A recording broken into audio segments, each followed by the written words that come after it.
Comment s'occuper de son bébé et le nourrir dès ses premiers jours de vie à l'hôpital?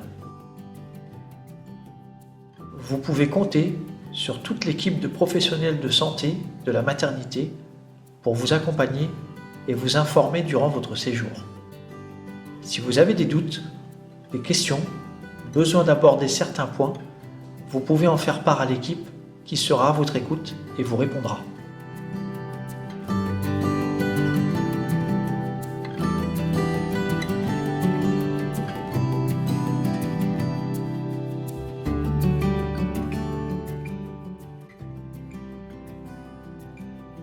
Dès la naissance, il y a un certain nombre de démarches administratives importantes à réaliser. La déclaration de naissance du bébé doit être faite dans les 5 jours. Où la réaliser? Vous pouvez la réaliser à la maternité de naissance, au service état civil ou à la mairie la plus proche de chez vous.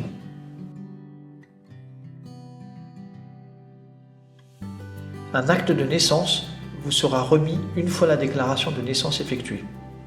Ce document se conserve toute la vie. Il vous faudra ensuite déclarer la naissance de votre enfant auprès de plusieurs organismes, par écrit ou directement en ligne sur vos espaces personnels. À la caisse d'allocation familiale, à la caisse primaire d'assurance maladie, aux impôts. Si vous travaillez, il faut déclarer la naissance de votre enfant à votre employeur. C'est une démarche liée à votre congé de maternité légal.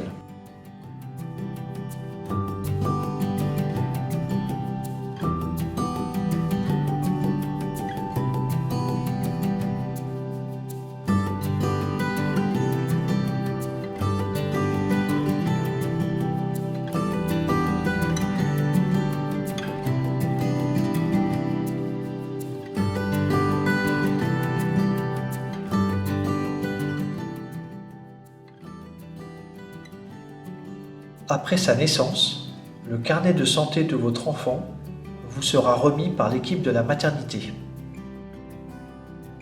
À quoi sert-il? Il permet de suivre la santé et l'évolution de votre bébé.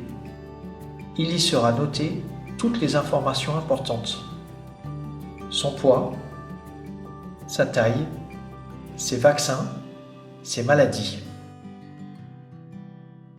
Lorsque vous quitterez la maternité pour le retour à domicile, le ou la pédiatre qui s'est occupé de votre bébé notera toutes les informations utiles dans le carnet de santé et vous le remettra.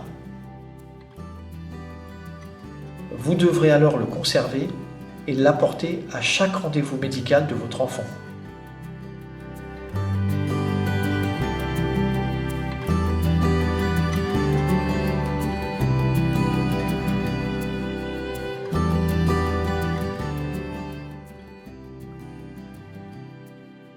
Votre séjour à la maternité se termine et vous êtes de retour à votre domicile.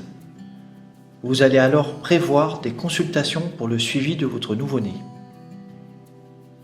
Prenez contact avec une sage-femme proche de chez vous et prévoyez une consultation à son cabinet ou à votre domicile au cours de la première semaine. Un suivi global et le relevé de la taille et du poids du bébé sera alors effectué.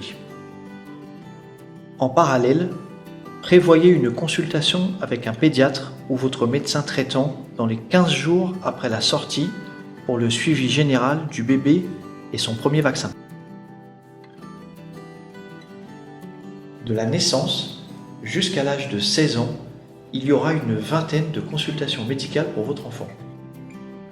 Dans quel but sont prévues ces consultations?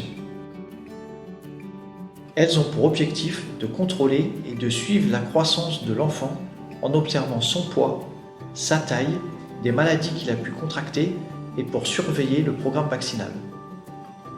Vous pouvez demander à votre médecin une fiche récapitulative de ces consultations et la conserver dans le carnet de santé de votre enfant.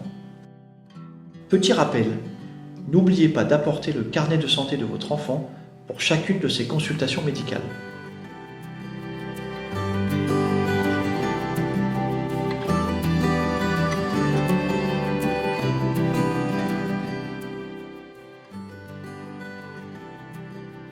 Dès la naissance, votre enfant devra suivre la programmation vaccinale prévue tout au long de son enfance. Il y a 11 vaccins obligatoires conformément à la loi prévue par le gouvernement français. Pourquoi devons-nous réaliser ces vaccins? Ils sont prévus dans l'objectif de préserver sa propre santé et celle des autres en prévenant les maladies contagieuses. Le respect de ces vaccinations permet à votre enfant l'accès aux accueils collectifs comme la crèche, l'école, les centres aérés. Comment suivre la programmation des vaccins? Lors des consultations avec le médecin, demandez-lui qu'il contrôle le suivi vaccinal dans le carnet de santé. Il programmera et réalisera les vaccins. Vous pouvez demander au médecin ou au pédiatre de vous remettre le calendrier des vaccinations à prévoir pour votre enfant. Conservez ce document dans le carnet de santé.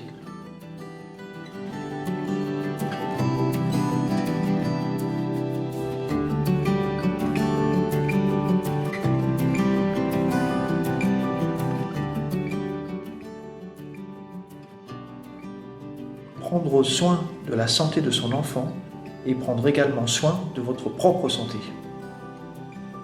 Après l'accouchement, si vous avez des pertes de sang importantes ou des douleurs abdominales ou des brûlures à la miction qui s'apparentent à une infection urinaire, alors prévenez rapidement votre médecin traitant ou votre gynécologue.